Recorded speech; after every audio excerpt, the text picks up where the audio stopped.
বুঝবো সকালবেলা কি থাপ্পড় খাওয়ার স্বাদ যাচ্ছে? মারবা কেন? নানি তো কাল রাতে বলে গেল ওনার আর আমার কথা কেউ কিছু জিজ্ঞেস করলে কথা না বলতে। তিথি, তুই এমন কেন? তোর কি বুদ্ধি শুদ্ধি কিছুই হবে না কখনো? কেন মা, আমি আবার কি করলাম? আর আমার বুদ্ধি নাই কে বলল? বুদ্ধি না থাকলে কি আমি ক্লাসে সব সময় প্রথম হতাম? আর বৃত্তিও তো পাইছি। এই যে, তুমি তো তখন বলছিলে আমার ব্রেন অনেক ভালো, বলো নাই? ইথি, হুম, বুঝতে পারছি, ভুল আমারই। তবে যদি সবার সাথে মিশতে দিতাম তাহলে আর আজ এই পরিস্থিতি সৃষ্টি হতো না। চোখে চোখে রাখলেও দোষ, না রাখলেও দোষ। এখন থেকে তোর স্কুলে যাওয়া বন্ধ, লেখাপড়া বাদ। তুই এখন শুধু পাড়ায় পাড়ায় গল্প করে বেড়াবি আর দুনিয়া সম্পর্কে জানাবি। ইয়ে, হু, ও। আমি আর স্কুলে যাব না বলি নাচতে না শুরু করছে। দৌড়ে এসে আমায় বলতেছে, ভাইয়া ভাইয়া দেখ, ওগো ওগো, শুনছেন?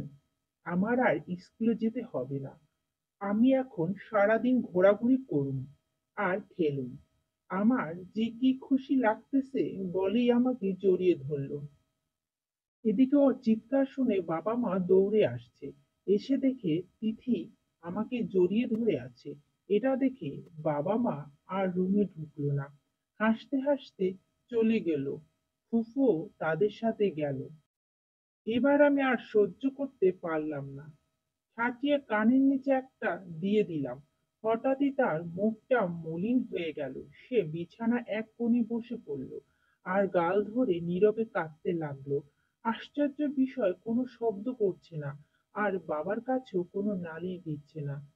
তারপরও আমার রাগ কমলো না। উঠে ফ্রেশ হয়ে বাবা মাকে বলে বলে জোর করে চলে আসলাম আমার কর্মক্ষেত্রে চট্টগ্রামে। আসার সময় দাদিকে বলে আসলাম যে তোমার নাতিন কে পারলে তুমি শিখিও, না হলে আমার দ্বারা ওকে নিয়ে চলা সম্ভব না। পৌঁছে প্রায় 16 ঘন্টা লাগলো যানজটের কারণে। ফোনটাও বন্ধ, রাত্রি তখন 3টা। ফোনটা চার্জে বসে ঘুমিয়ে পড়লাম। সকাল 8টার দিকে ফোন খোলার সাথে সাথে বাবা ফোন। নিলয়, তুই কই? বাবা, আমি তো বাসায়, অফিসে যাওয়ার জন্য রেডি হচ্ছি। যত দ্রুত সম্ভব তুই বাড়িতে আয়, তিথি হাসপাতালে, বলেই বাবা ফোনটা রেখে দিল। এই কথা শুনে আমার ভয় ঢুকে গেল। যেভাবেই ছিলাম সেভাবেই বেরিয়ে পড়লাম। চট্টগ্রাম এয়ারপোর্ট এর বন্ধু বলে টিকিটের ব্যবস্থা করলাম। তারপর 12টার দিকে ঢাকায় পৌঁছালাম আর ঢাকা থেকে প্রাইভেট কার করে ভাড়া করে বাড়ির দিকে রওনা দিলাম। পৌঁছাতে প্রায় 5টা বেজে গেল। হাসপাতালে গিয়ে দেখি তিথি বেডে শুয়ে আছে, স্যালাইন চলতেছে। বাবা, কি হয়েছে? হাস, হারামজাদা, তোর মতো একটা স্টুপিড ছেলে বাবা কি করে হলাম সেটা আমি চিন্তা করতেছি। কি করে তুই ওকে মারতে পারলি? ও একটু চঞ্চল টাইপের, সেটা জানিস। আর ও বয়সে তো কত হয়েছে, মায়ের ইচ্ছেটাই বিয়েটা হলো। কই একটু শেখানোর চেষ্টা করবি? তা না, তুই ওকে মারলি। তুই জানিস তুই না খেয়ে বাড়ি থেকে বেরিয়ে গেছিস, সেজন্য ও এখনো কিছু খায়নি। মা নাকি বলেছে স্বামীকে রেখে কখনো খেতে নেই।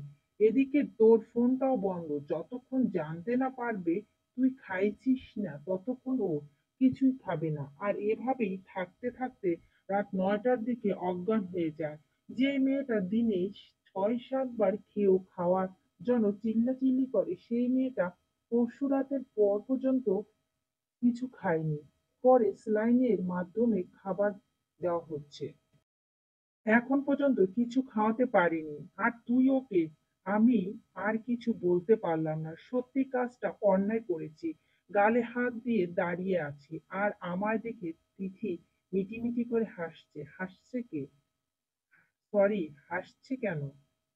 আপনাকে বাবা মেরে গাল কেমন লাল করে দিছে, হি হি। ও নিষ্পাপ হাসি দেখে আমিও হাসলাম। পাশে গিয়ে বসতেই উঠে আমার বুকে মাথা রেখে জড়িয়ে ধরলো। মা ফুপু ওখান থেকে গায়েব হয়ে গেল। দাদি শুধু মিটিমিটি করে হাসছে। কি হলো তিথি, এখন আবার এমন করছিস কেন? নানি না বলছে আপনার বুকে মাথা রেখে শুয়ে থাকতে? আপনি তো এখন এতক্ষণ ছিলেন না, তাই বালিশে শুয়ে থাকতে আমার একদম ভাল লাগছে না, কিন্তু এখন তো আপনি আছেন, তাই শুয়ে আছি। তিথি, দুঃখ সুখের পাখি তুমি।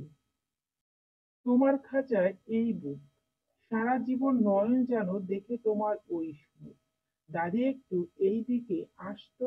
আমি, বলো দাদি, তোমার পাটা একটু উপরে তুলবা?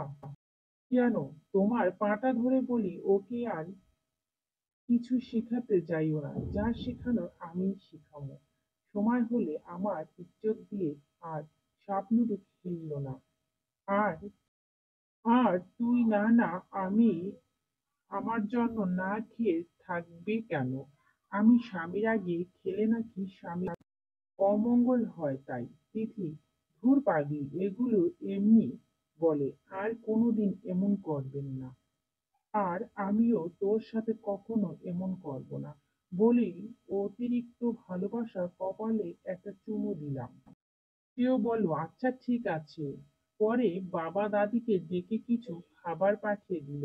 আমি ওকে খাইয়ে দিলাম। হাসপাতাল থেকে ছাড়পত্র নিয়ে বাড়ির দিকে রওনা দিলাম।